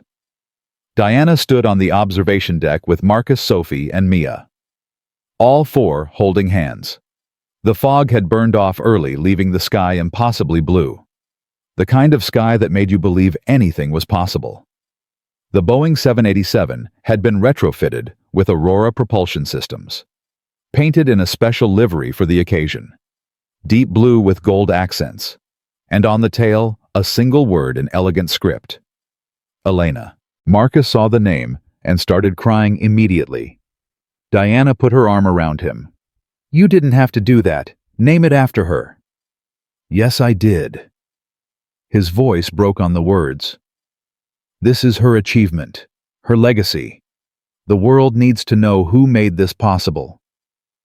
Sophie pressed close to her father's side. Mia took Diana's free hand. The 4 of them stood together, watching, waiting. A voice crackled over the loudspeaker. "Aurora 1, you are cleared for takeoff." The engine spooled up. That familiar sound Diana had first heard in a parking lot what felt like a lifetime ago. That impossible, beautiful, alive sound that had changed everything. The aircraft began to move. Faster, faster. The nose lifted. And then it was airborne, climbing into the blue California sky. She's flying. Marcus's whisper broke on the words. Elena's finally flying. Diana held him as he cried. Sophie and Mia pressed close on either side. The crowd around them erupted in cheers. Cameras flashed. Reporters shouted questions. But the four of them stayed still, holding each other, watching the plane disappear into the clouds. "Dad!" Sophie's voice was thick with emotion. "Mom would be so proud." "I know, baby." Marcus wiped his eyes with the back of his hand. "I know she would." Diana looked up at the sky where the plane had vanished. "Thank you, Elena," she whispered. "For everything. For the engine. For the philosophy. For believing that people could change. I promise I'll spend the rest of my life proving you right." Marcus heard her, pulled her closer. "She heard you," he said. "Wherever she is, she heard you." The celebration lasted all day. Press conferences, interviews, photo ops. Every major news outlet in the world wanted to talk to Marcus Webb and Diana Ashford, the engineer whose technology had been stolen, the heiress who had helped steal it, and the impossible love story that had brought them together. But through all of it, Diana kept thinking about what came next. The Aurora engine wasn't just a technology anymore. It was a movement. Airlines around the world were placing orders. Governments were rewriting environmental regulations. Investors were pouring billions into clean energy research. And at the center of it all was a rusted Mustang that everyone had laughed at. That night, after the crowds had dispersed and the cameras had stopped rolling, Diana found Marcus alone in the Aurora Dynamics workshop. He was sitting in the driver's seat of the Mustang, engine off, just sitting there in the dark.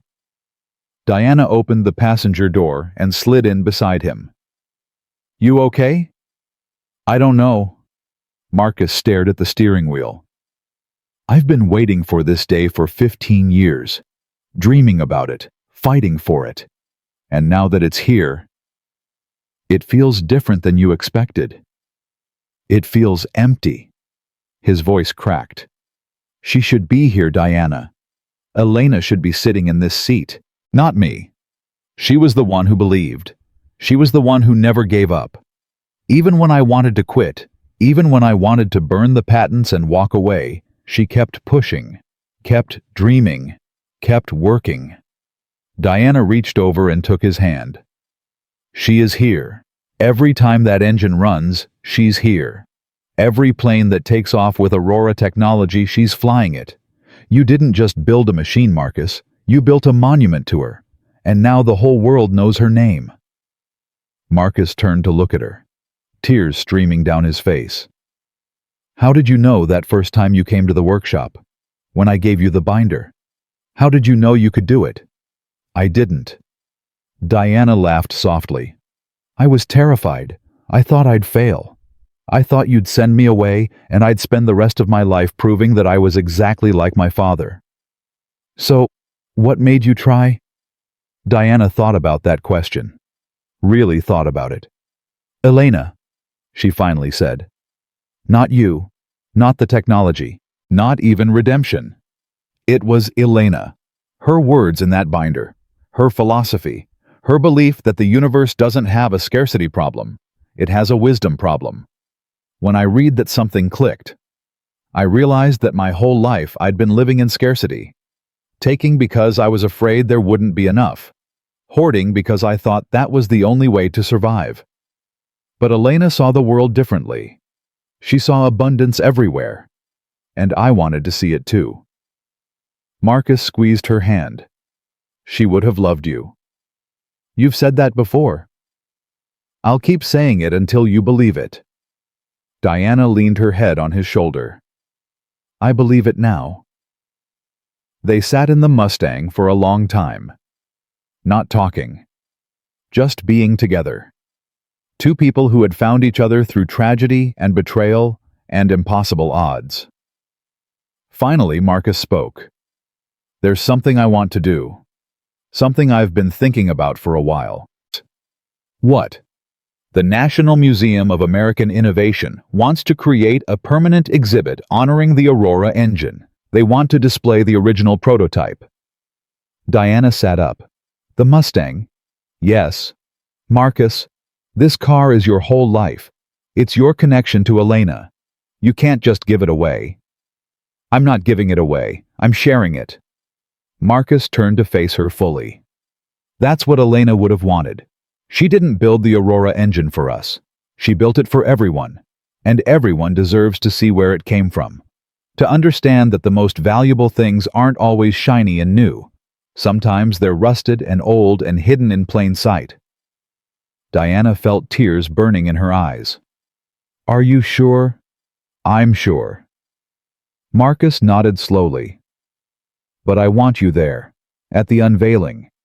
I want you to be the one who tells her story. Marcus, you understand her now. Better than anyone except me. You've read her words. You've built her engine. You've lived her philosophy. He took both her hands in his. Please, Diana, help me give her the recognition she deserved all along. Diana couldn't speak. The weight of what he was asking pressed down on her chest. Finally, she nodded. Okay, I'll do it. The ceremony was held on a crisp November afternoon. 5 years had passed since that day in the parking lot. 5 years since Diana had mocked a janitor's car. 5 years since Marcus had turned that key and changed everything.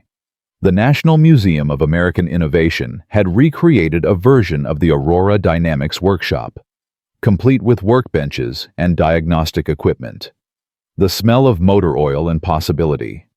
At the center sat the Mustang, rust preserved, paint untouched, exactly as it had looked that October day when the world first heard its song.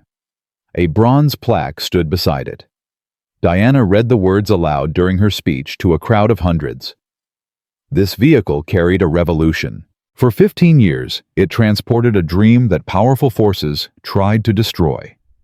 The Aurora engine developed by Marcus and Elena Webb represents one of the most significant technological achievements in human history. But more than that, it represents the power of persistence, the strength of love, and the possibility of redemption. She walked to the Mustang and put her hand on the hood, feeling the metal that had been warmed by so many California suns, carried so many miles, held so many secrets. I want to tell you a story about a woman I never met, a woman who changed my life forever. The crowd went silent. Her name was Elena Webb. She believed that technology exists to serve humanity, not to dominate it, not to exploit it, but to lift it up. She believed that the universe doesn't have a scarcity problem. It has a wisdom problem. She believed that waste can become wealth, that loss can become gain, that the worst version of ourselves doesn't have to be the final version. Diana's voice broke, but she pushed through. Elena died believing her life's work had been buried. She died thinking that the powerful had won, that innovation could be crushed by greed, that dreams could be stolen and silenced forever. She paused, looked out at the faces watching her, saw tears on cheeks she didn't recognize. She was wrong. Diana's voice grew stronger. Her work survived. Her dream survived. Her philosophy survived. And today millions of people around the world are living better lives because of what she built. Planes fly cleaner. Cities breathe easier. Children will inherit a planet that has a fighting chance because Elena Webb refused to give up. Diana stepped back from the Mustang and faced the crowd directly. I'm not the hero of this story. I'm not even a supporting character. I'm the villain who learned to be something else. I'm the proof that even the worst version of ourselves doesn't have to be the final version. She looked at Marcus, standing in the front row with Sophie and Mia, all three of them crying. Elena believed in second chances, not because people deserve them most of the time they don't, but because she believed that people can change, that redemption is possible, that love is stronger than hate, that building is better than taking. Diana walked back to where her family stood. This car taught me what real value looks like. It's not about shine or status or the size of your office. It's about what you build, what you protect, what you're willing to sacrifice to make things right. She took Marcus's hand. 5 years ago, I mocked this car. I humiliated the man who drove it. I tried to steal what was inside it. And I thought that made me powerful. Diana shook her head. I was wrong. Power isn't about taking. Power is about giving. Elena knew that. Marcus knows that. And now finally I know it too. The crowd applauded. Cameras flashed. Reporters shouted questions. But Diana was looking at the Mustang. At the rust and the faded paint and the crooked passenger door that had never closed right. And she was remembering the sound of its engine. That impossible, beautiful sound that had started everything. After the ceremony, when the crowds had dispersed and the museum had grown quiet, Diana and Marcus stood alone beside the Mustang. The exhibit lights had been dimmed. Security guards were making their rounds. The building was preparing to close, but they stayed. Marcus reached into his pocket and pulled out a small object. A key. Old and worn. Metal smooth from years of use. This is the original key. The one Elena used to start the engine for the very first time. His voice was thick with emotion. I've carried it with me every day for 20 years. Diana looked at the key, felt its weight in the space between them. Marcus, I want you to have it. I can't. That's your connection to her. That's everything. No. Marcus shook his head. Elena is in here. He touched his chest. And here. He touched Diana's chest. And in Sophie and Mia, and everyone who's been touched by her work. The key is just metal. But what it represents, what it means, that's alive. In all of us. He pressed the key into Diana's palm. Elena believed in passing things forward, not holding them back. This key started a revolution. Now it belongs to the woman who helped finish it. Diana looked down at the key. It was warm from Marcus's pocket, worn smooth by years of hope and grief and persistence. What am I supposed to do with it? Remember. Marcus's voice was gentle. Every time you doubt yourself, every time you wonder if you've really changed, hold this key and remember what it started. Remember that the most valuable things in life aren't always visible. Sometimes they're hidden in plain sight, waiting for someone brave enough to look past the rust and see the gold underneath. Diana closed her fingers around the key. Tears streamed down her face. I love you, Marcus. I love you too. He pulled her close. And so does she. Wherever she is, she loves you too. They stood together in the quiet museum, holding each other, surrounded by the evidence of everything they'd built. Outside, the world kept turning. Planes flew with Aurora engines. Cities cleaned their air. Scientists worked on new applications. Politicians debated climate policy. Children went to school and learned about clean energy and dared to dream of a better future. And at the center of it all was a rusted Mustang that everyone had laughed at. Diana pulled back and looked at Marcus. What now? Now. Marcus smiled. That same smile Diana had first seen on the day she shook his hand in the storage unit, the day he gave her a chance she didn't deserve. Now we go home. We have dinner with our daughters. We watch bad TV and argue about what to order for takeout. We live our lives. And tomorrow? Tomorrow we go back to work. We build more engines. We train more engineers. We change more lives. Marcus took her hand. That's what Elena would want. Not monuments, not museums, not bronze plaques and fancy ceremonies. She'd want us working, creating, serving. Diana nodded. Then that's what we'll do. They walked out of the museum together, leaving the Mustang behind. But they carried everything it represented with them. Sophie and Mia were waiting in the parking lot, sitting on the hood of the family's new car, a modest hybrid that Diana had chosen specifically because it didn't draw attention. Finally, Sophie threw up her hands in mock exasperation. We've been waiting forever. I'm starving. Me too. Mia jumped down and ran to Diana. Can we get pizza? I want Thai. Sophie countered. We had Thai last week. So Thai is good. Pizza is better. Marcus laughed. How about we get both? Sophie and Mia exchanged looks, shrugged. Deal. The four of them piled into the car. Sophie and Mia in the back already bickering about which pizza toppings to order. Marcus driving.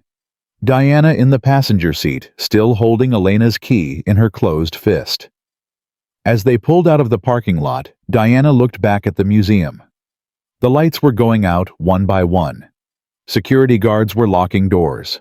The Mustang would sleep in the darkness until morning, when the first visitors would arrive to hear its story. You okay? Marcus glanced at her. Yeah. Diana turned back to face the road ahead. I was just thinking. About what? About how wrong I was. About everything. Diana opened her hand and looked at the key. 5 years ago, I thought I knew what success looked like. Corner offices, stock prices, being feared and envied and powerful. I thought if I just took enough, if I just climbed high enough, I'd finally feel like I was worth something. And now I know that was never going to work. Because taking doesn't fill you up, it empties you out. The more I took, the emptier I felt. The more powerful I became, the more afraid I was of losing it all. Diana looked at Marcus, at his profile in the dashboard light, at the gray in his hair and the lines around his eyes and the gentle strength in his hands on the steering wheel. Elena was right. The universe doesn't have a scarcity problem. I did. I was so convinced there wasn't enough, not enough love, not enough success, not enough worth, that I spent my whole life grabbing and hoarding and fighting, and I almost destroyed everything good in the process. But you didn't. Because of you. Because you gave me a chance I didn't deserve. Because you saw something in me that I couldn't see in myself. Marcus reached over and took her hand. I didn't see anything that wasn't already there. I just gave it room to grow. Diana squeezed his hand. I want to do that for someone else. Pass it forward. Like Elena would have wanted. What do you mean? Diana had been thinking about this for weeks. Planning, preparing, waiting for the right moment to say it out loud. I want to start a scholarship for kids from working-class families who want to study engineering, kids who can't afford MIT or Stanford, kids who have big dreams and no resources. I want to find them, fund them, mentor them, give them the chance that my father stole from you. Marcus was quiet for a long moment. The Elena Webb Scholarship, he finally said. Yes. Diana felt tears building again. If that's okay with you? It's more than okay. Marcus's voice was thick. It's exactly what she would have wanted. From the back seat, Sophie spoke up. Can I help pick the students, I mean? I want to help. Me too. Mia leaned forward between the seats. I want to help too. Diana looked at her family, her husband, her daughters, because that's what Sophie had become, as surely as Mia had always been. We'll all help, together. The car drove on through the November night, past the museum where a rusted Mustang slept, past the city where Diana had once ruled an empire of stolen dreams, past the bay where lights reflected like scattered diamonds on dark water. Toward home. Toward pizza and Thai food and arguments about toppings. Toward ordinary life. Extraordinary love. Later that night, after the girls had gone to bed and the takeout containers had been cleared away, Diana stood on the balcony of their modest house and looked up at the stars. Marcus came out and stood beside her. Can't sleep. Just thinking. Diana held up Elena's key, letting it catch the moonlight.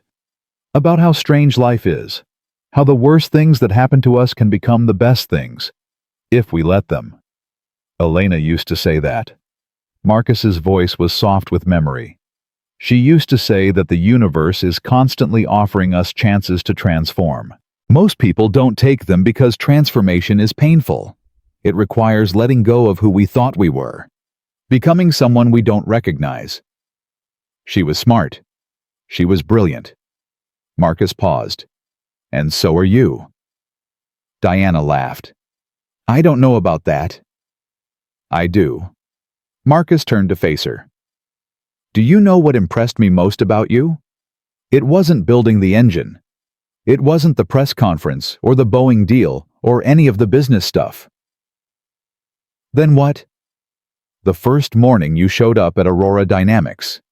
6 a.m. Sitting on those concrete steps in the cold, waiting for a chance to prove yourself. Marcus's eyes glistened in the moonlight. I watched you through the window for 10 minutes before I came out, and I saw something I hadn't seen in anyone since Elena. Hunger, not for money or power or recognition. Hunger to become something better, to transform. Diana felt her chest tighten. I was terrified that morning. I know. That's what made it real. They stood together in silence, watching the stars, feeling the cool night air on their faces. Finally, Diana spoke. Do you think she'd be proud, Elena? Of everything we've built? I don't think. I know.